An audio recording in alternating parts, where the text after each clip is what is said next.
I can receive this energy on an exhale.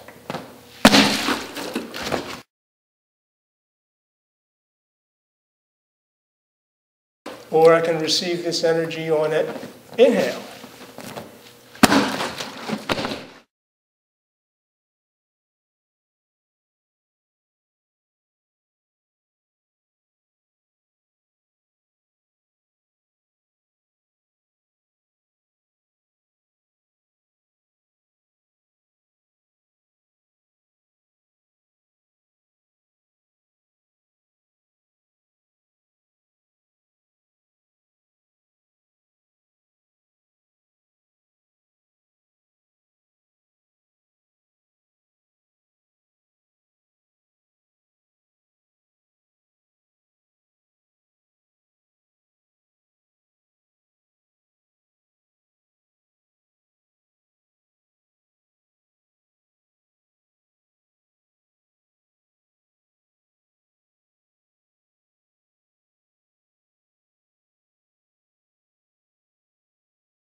Let me grab again, little finger grip.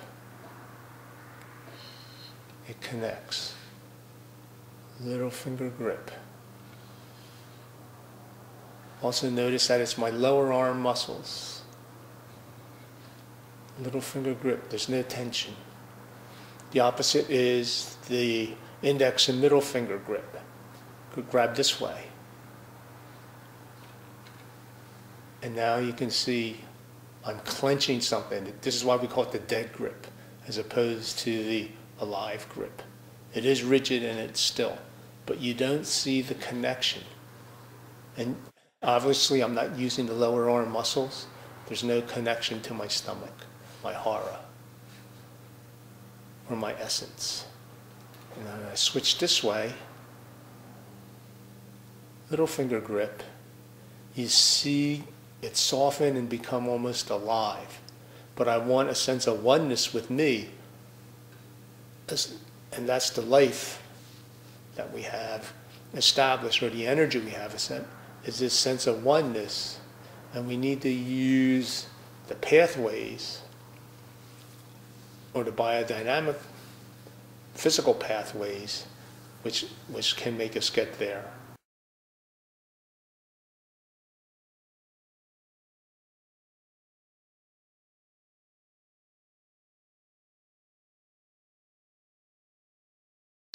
To the person that's already in this realm and doing these things naturally, The plus is that once they know what is going on, then they're able to have insight into how to make it better, or how to improve it, or how to use this one aspect in one situation, another aspect in another, or how to link it together to make a continuation. I can receive this energy on an exhale. You see this energy on an exhale. Okay. Or I can receive this energy on an inhale. So there's all different types of ways you can do energy.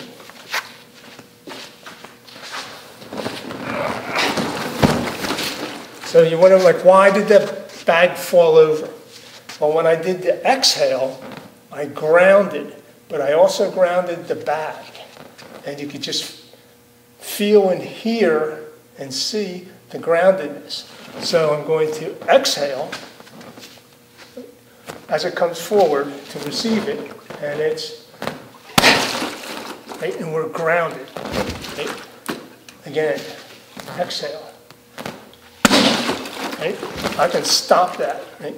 This time I'm going to expand into it, which means I don't want it to ground. I want it to become part of my inhale, which is what we call oneness. But I want it to become part of my inhale, and you'll notice there'll be a split second of almost the receiving as I push out. So you'll see two things happening, is a receiving and an expansion at the same time with the inhale. Or I can receive this energy on an inhale.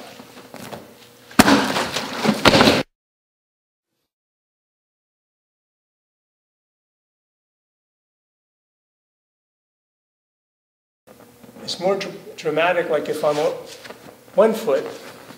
So I'll receive this on the exhale. Receive this on the exhale. Now I'll receive it on the inhale.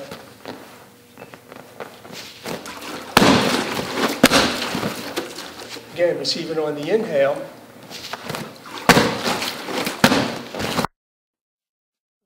Or take the inhale to an extreme. Notice that the energy there, you can see more of the effects of just the energy when I'm not as grounded and just on one foot. And again, is watch the object being received, see what happens to it. How does it stop? Does it quiver? Does its weight or mass get taken away and get lighter?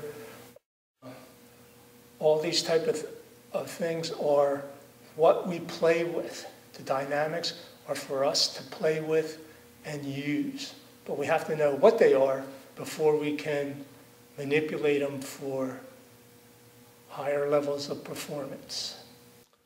Found that we can use different exhales and inhales to transfer the energy of our movement, the power of our movement, but we have to keep in mind that exhales 50% of the breath cycle, inhales 50% of the breath cycle. So when we're combining both, then we have the possibility of like 100% of our potential. Sometimes you use a lot of exhale with no inhale. Other times it might be the opposite, all inhale. But other times you might mix and match a little exhale with a little inhale, or you might begin a movement with an exhale and change it to an inhale. So if I was pushing this bag, when you push this bag, I might be planted because I want to be planted to move this bag. So I'm using an exhale. So I plant using the exhale. Once I got it moving, now I want to switch to the inhale because I want to do a linear motion. I want it to get going. So I go root in until I'm all tight. Maybe I stop the motion, and then now I switch to an inhale. So football players. A lot of times they're pushing each other around. They can't get knocked over, so they have to plant, right? And they're pushing around. Now they're going to push back. So they plant, they didn't get knocked over, and now they switch to the inhale to move the other person back. So there's an example of exhale and inhale. Or it might be you're catching a motion coming toward you and you have to give. So you're giving on the inhale and then planting and then exhaling. So there's different ways that you can use these type of movements. Or maybe I'm moving and I can't stop. I'm moving by something. I want to move and continue my motion, but I need to push something out of the way. So if I'm moving forward and I want to get by and I have to plant to push something out of my way, I have to stop. So it's plant, push, start, and go. But I can use that same expansion to move something out of the way as well. So I could be moving, I want to push something out of the way, but this time I'm going to expand, push it. So it all depends on the situation, whether you have to plant or if you can just do an inhale expansion. So the ability then to choose what do I need to do at this exact moment, that decision could be made on the spur of the moment, because as you get to this point, you can feel, oh, I got to plant. I'm going to get knocked over or something like that. Or you might say, oh, I'm going to get knocked over. I'm going to inhale it and exhale it. Or you could say, I'm going to get knocked over. I'm going to inhale, receive it, and then spit it out. So there's all different ways that we can use all these type of energies, right? I can just inhale this because I want to just keep moving in that direction. Or I can exhale it. Or I can receive this energy on an exhale. You see this energy on an exhale. Or I can receive this energy on an inhale.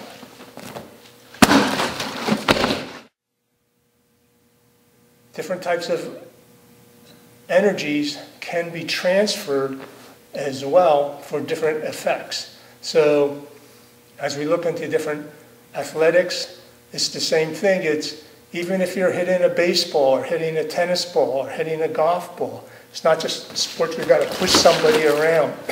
It's what type of energy do I want to impart to the, say, sports equipment or tool, and then subsequently impart to whatever's like the object of the game, like the golf ball or the baseball. So all these things are part of biodynamics of sports that we can use. We can mix and match, change in the middle. I could begin on an inhale to get my energy going and then finish on an exhale. Right? I could do the opposite. I can begin on an exhale and then on an inhale. So you can see that the bag responds differently to whatever I do. And that's our proof that something's going on. And as we study the biodynamics, then we add so much more to our repertoire. And also, if we're only in one area of dualities, like say only on the exhale, then we increase our potential by 50% just by including the other duality. So this is the importance for the study of these biodynamics, to the person that's already in this realm and doing these things naturally, the plus is that once they know what is going on, then they're able to have insight into how to make it better, or how to improve it, or how to use this one aspect in one situation, another aspect in another, or how to link it together to make a continuation of types of movements. So even the most gifted performer that's naturally gifted benefits from the knowledge of what they're doing. In fact, they may even benefit from it even more because the levels that they can take it to are now even higher.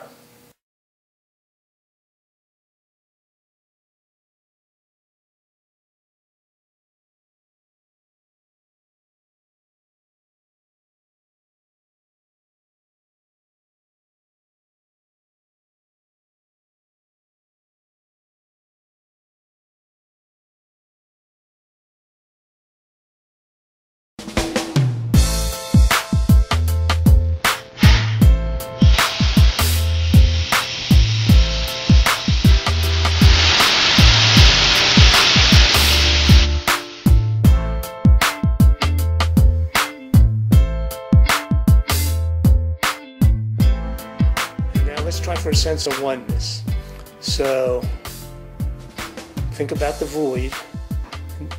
Now place, we don't have a bow, but we have an arrow. So place the thought of the arrow is in the void.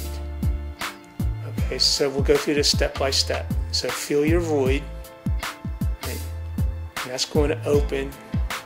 And now place the arrow in the void. Now place the flight of the arrow in the void.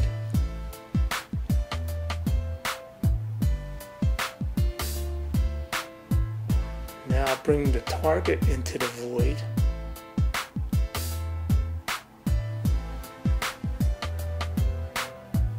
Now make a void behind the center of the bullseye and connect that to your void, which already has the arrow and the flight of the arrow in it and the target in it. So it's going to go your void to the void behind the bullseye, and now allow the voids to connect as you draw the arrow with the flight of the arrow